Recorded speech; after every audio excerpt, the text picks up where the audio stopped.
You finally post something, could be a photo, a thought, whatever, and for like 30 seconds you feel pretty good about it.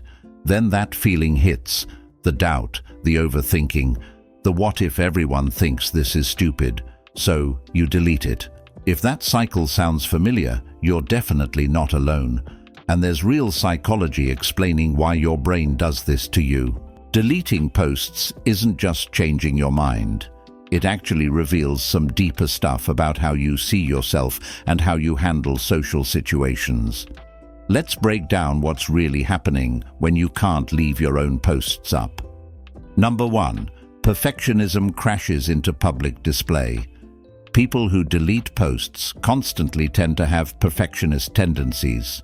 They set incredibly high standards for how they should appear online. Psychologists call this maladaptive perfectionism. It's when your standards are so unrealistic that they actually hurt you instead of helping you improve. You post something that's perfectly fine, but then your brain immediately starts comparing it to some impossible ideal. The caption isn't clever enough. The photo isn't aesthetic enough. It doesn't represent you the way you want. So you delete it and convince yourself you'll post something better later. Except you rarely do, because nothing ever meets that impossible standard. The perfectionism isn't protecting your image, it's keeping you silent. Number 2. You're experiencing anticipatory social anxiety. Here's what happens in your head. The second that post goes live, your brain starts predicting negative outcomes. Research on social anxiety shows that people with this tendency overestimate how harshly others will judge them. You imagine people laughing, judging, screenshotting, talking about you behind your back. None of that is actually happening, but your brain treats it like it's guaranteed. This is called catastrophic thinking.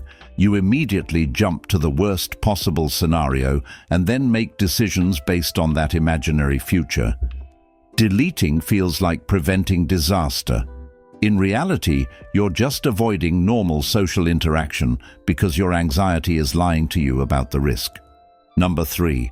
There's a gap between who you are and who you want to be seen as. Every post you make is you trying to communicate something about your identity.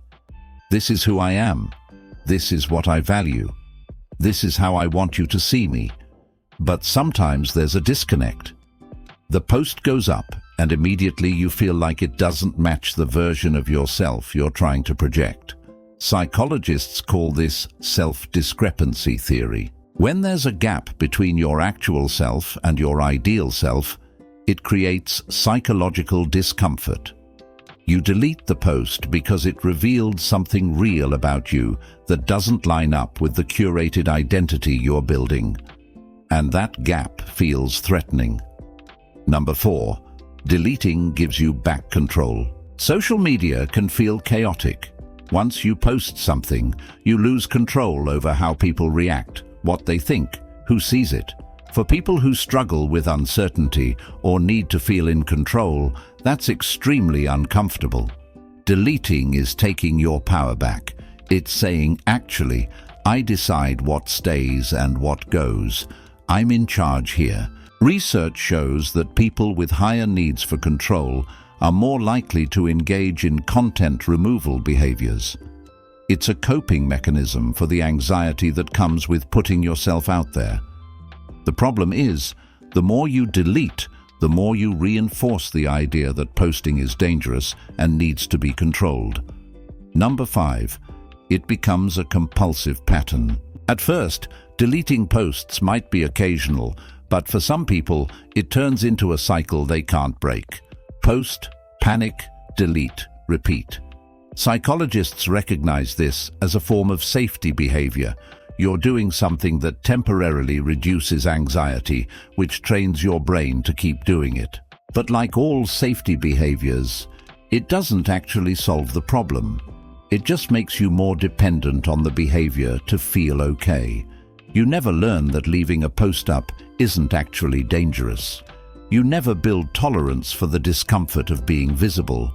So if you're constantly deleting posts, it might be worth asking yourself what you're actually afraid of, and whether that fear is based on reality or just your brain trying to protect you from imaginary threats.